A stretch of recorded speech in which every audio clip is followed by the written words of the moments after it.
I'm Romeo. Hey there, I'm Brooke. I'm Demi. And I'm Melissa. On today's report, Dr. Valencia Walker from the Association of Black Women Physicians joins us to discuss the death of Dr. Suzanne Moore. The president of North Carolina's NAACP is here to break down the latest in the Andrew Brown Jr. case. And we have exciting news from HBCU Heroes co-founders Tracy Pennywell, as well as NBA veteran George Lynch. They're going to join us about their upcoming Secure the Bag Career Fest. Yeah, Demi, we have all that and so much more. This is our voice and our truth. So if you're ready, let's talk about it.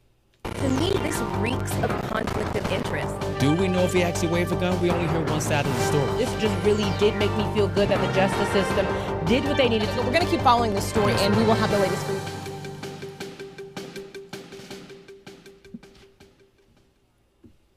All right, we begin, Soulmates, very quickly with breaking news. The CDC has announced fully vaccinated Americans no longer have to wear masks or physically distance outdoors or indoors in most circumstances.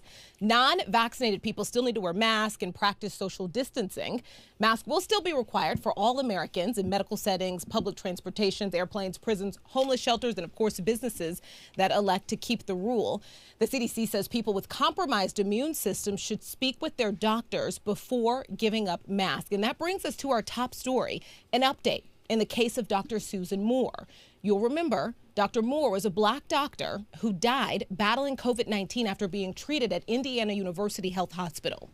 IU health reps say an outside investigation into her death has found the treatment she received at the hospital did not contribute to her death. Take a look at this.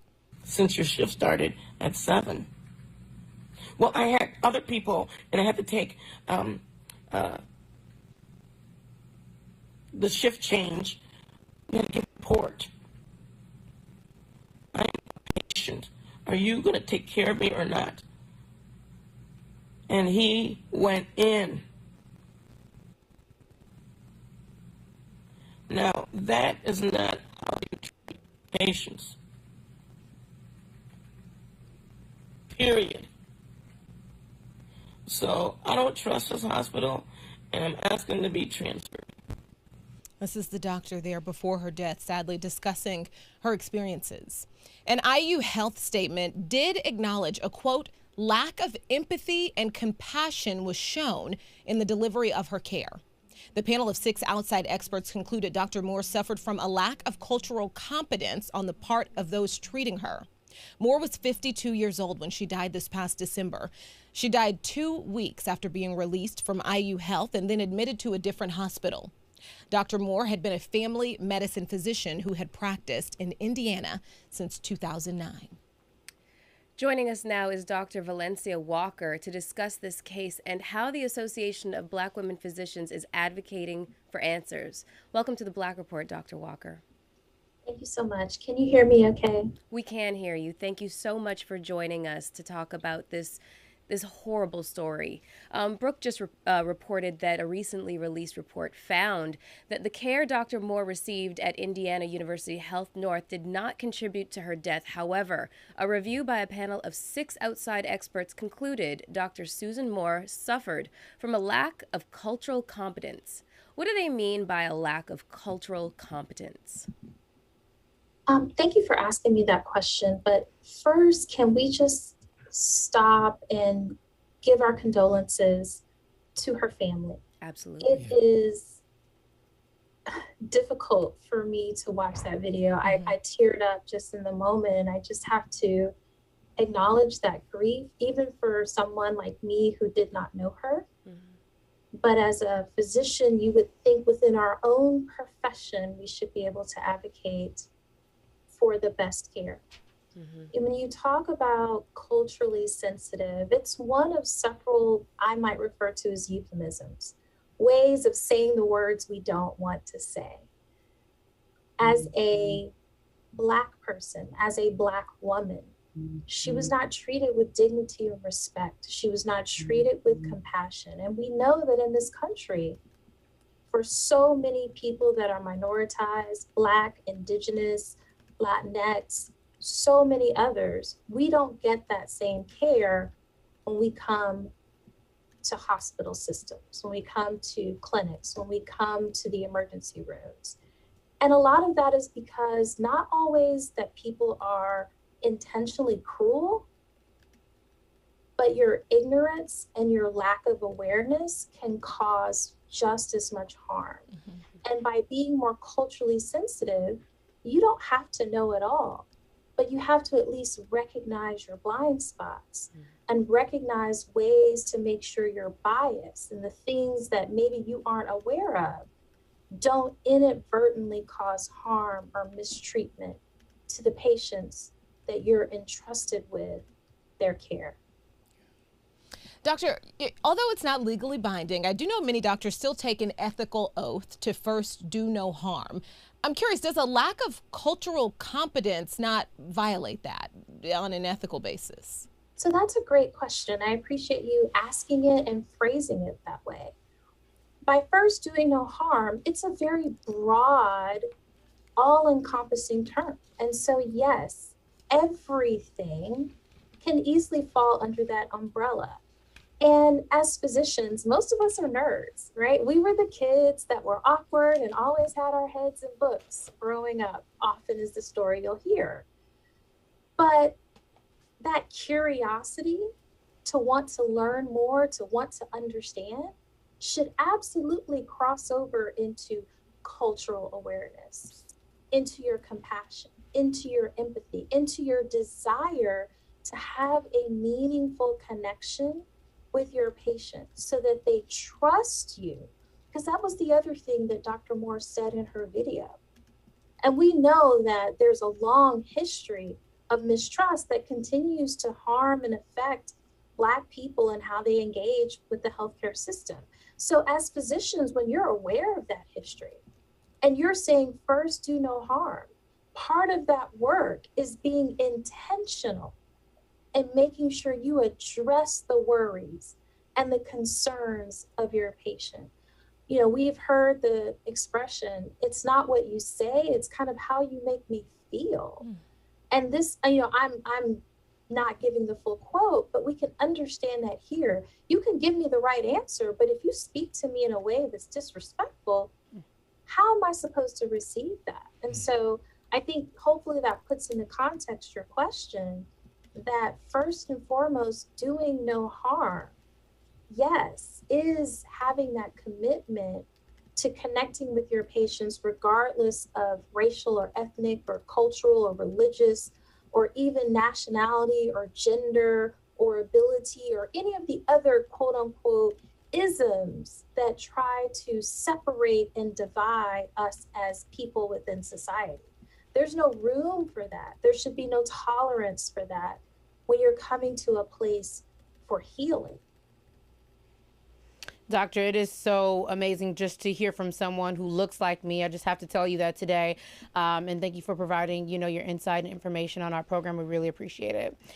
So the Association of Black Women Physicians, they released a Mother's Day statement. They were advocating for Black women and our lives. Would you be able to tell us a little bit about that? Absolutely. So one, I want to also acknowledge Mocha Medicine, which is another social network of Black women physicians. Between our organization and Mocha Medicine, we're talking about over 4,000 Black women physicians, students, allies that care about this issue. Within the United States, only about 2.5% of all physicians are doctors. Within the United States, there is a maternal mortality crisis for Black women, Black birthing people. Within the United States, when we look at COVID-19, it is disproportionately killing and keeping Black people sicker than almost any other group in the United States. Now, there are various pockets. We know that for some of our Pacific Islanders, some of our indigenous peoples, you know, there are similar types of rates of concern. And we know all of this is tied into structural racism, things that have been tolerated, accepted, ignored, denied. And part of our work as the Association of Black Women Physicians, and along with our partners in Mocha Medicine, is advocating for a term we call health literacy. So usually we think about literacy, we talk about your ability to read and write. But we also mean health literacy. It means understanding your health and advocating for your health. making sure that we as a community get the resources and the care that we need. And so when we looked at Mother's Day and we looked at Dr. Moore not being able to be here as a mother, because as doctors, people forget, we're not doctors 100% of the day, every single day of the week. We are mothers, we're wives, we're sisters, we're daughters, we're aunties, we're G-mamas, we're godmothers. There's so many other roles that we play. And so we have that connection, and we understand that Mother's Day can often have that bittersweet aspect. So we thought it was really important to highlight this issue and help people understand not everyone was having the same type of Mother's Day experience this year. Dr. Walker, once again, thank you for joining us here on FOXSOUL's Black Report. Now, in the letter, you also mentioned Dr. Shanice Wallace. Can you tell us about her story? Absolutely. And one of the things I didn't share, I'm a neonatologist, so I take care of babies that need to be in the neonatal intensive care unit. And I work very closely with obstetricians and maternal fetal medicine physicians that take care of high-risk pregnancies. So Dr. Shanice Wallace was a pediatric resident. She was a chief pediatric resident. She had been selected as one of the best in her program to lead other pediatric trainees in the work that they do. Now, for many who may not be familiar with the medical training process, most of us go through 4 years of high school, 4 years of college, maybe 5. Then you go to medical school, which can be 4 years or so. And then you enter your pediatrics training, which is 3 years before you become a doctor after medical school. But to really get good at what you do this extra residency training program. So for Dr. Wallace, she did pediatrics, and she was doing an extra year as a pediatric resident leader, as a chief resident. And she was married, she was pregnant, expecting her first child. This is a woman who's highly educated, who has good insurance, who is a physician. She suffered from one of the complications of pregnancy known as preeclampsia. This is something that Beyonce suffered during her pregnancy as well. But here's the thing. We know that Black women disproportionately have complications and die from preeclampsia. And that's what happened with Dr. Wallace, is that she became very sick, and they had to deliver her baby Charlotte early, who had to stay in the NICU, but she continued to have complications and ultimately died. But when we think of the care of women, we think of these things as preventable, that women shouldn't be dying from these types of complications, particularly when we see that Black women die at higher rates. And the one thing we've learned for Black women, Black birthing people, Black babies, is that our rates of death don't change when we get more insurance, more education, we go to better hospitals. So that means all the things that they tell you, that in and of itself, none of those things are enough. We have to change the way we receive care and change the way we function in society, the stresses that we're put under, the way that racism affects every aspect of our life, to prevent deaths of a woman, a Black woman physician who was only 30 years old. And that's the tragedy with Dr. Wallace. And I mentioned we're only 2.5% of all physicians. You said you were happy to see me as a Black doctor. To lose 2 of us in a year, you can imagine. And that's all the other healthcare workers we've lost to COVID. We can't afford those losses because most of us are out here trying to advocate for that better care. And it is particularly telling when we ourselves, as the advocates trying to make it better, are still suffering the same harm. So we do take this very seriously as Black physicians. We see it as our role and our responsibility to stand up and advocate to get that care that our families, that our communities deserve. Okay, well, one more question before we let you go. About the Association of Black Women Physicians and some of the initiatives that you're working on. We want if you would speak just a little bit more on that before we let you go. Well, first of all, I want to thank you for the time that you've given me today. And so the Association of Black Women Physicians began in 1982. So we're coming up on 40 years of existence. we recognized that we needed a space where we could come together as Black women and support other Black women in the pipeline, to create a pipeline and encourage young doctors. We give out scholarships. We go out in the community and we do educational programs. And then we continue to provide support and care. So that's a big part of what we do. Before we sign off, I do want to say, for those of you looking for informations and answers, we try to make that readily available. But when you're going to the hospital or something doesn't seem right, try to bring someone else with you so you're not there by yourself trying to speak up, particularly when you don't feel well. That's difficult.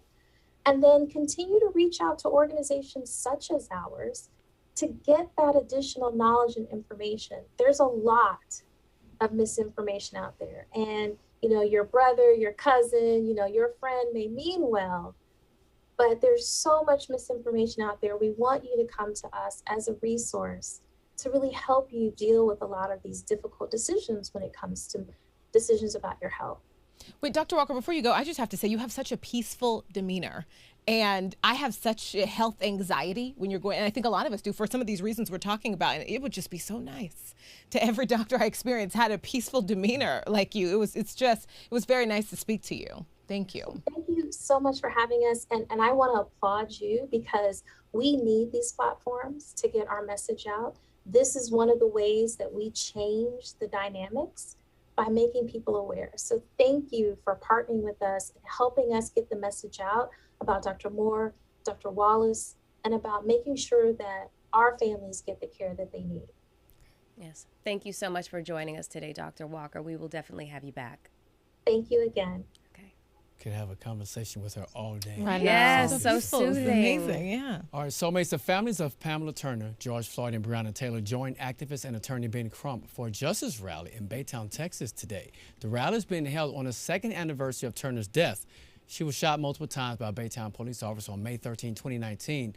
Now, Crump and the family of Pamela Turner announced that in April that they're filing a federal lawsuit against former Baytown police officer Juan de la Cruz and the city of Baytown in her 2019 death. On May 13, 2019, according to investigators, de la Cruz encountered 44-year-old Turner while on patrol and knew that she had warrants out for her arrest. Turner resisted arrest and was able to get a hold of de la Cruz's taser and shocked him with it, according to investigators. The investigators said that when de la Cruz fired, he shot the gun, killing Turner. Now, de la Cruz was charged with felony aggravated assault by a public servant. A grand jury indictment de la Cruz in September of 2020. Attorney Devon M. Jacob said de la Cruz has not been fired. The trial of de la Cruz is set to start May 25th. Real quick on here, he was patrolling the area where she lived. She came home, knew she had warrants. Also, to my understanding, knew that she had a mental illness. Again, we talk about how police officers are trained and prepared to handle someone like this. She wasn't threatening anyone else's life. She was coming home at that time, and as a result, she loses her life because of the way he handled this. Man, so much I wanted to say on that. We have to move forward here, guys. So a court in Cameroon sentenced 2 transgender women to 5 years in prison for attempted homosexuality on Tuesday. Along with other offenses, they were arrested for the clothes they were wearing in a restaurant, according to their lawyers. A local social media celebrity known as Shakiro, who also is identified as Loic Njokam, and Patricia, who also identified as Roland Mouth, were arrested on February 8th. Human rights activists say their detention is a part of the growing criminalization of sexual minorities and transgender people in Cameroon. The 2 received the maximum sentence of 5 years in prison and fines of over $300. Their lawyers told Reuters, besides attempted homosexuality, they were convicted of public indecency and failing to carry identification. Terrible story to hear here. I mean, there's so much to say. I just want to add this one part in here. They're currently being held in an overcrowded men's prison under extremely poor conditions. And there's also a petition at action.allout.org that you guys can sign to hopefully help these ladies be removed from prison ASAP.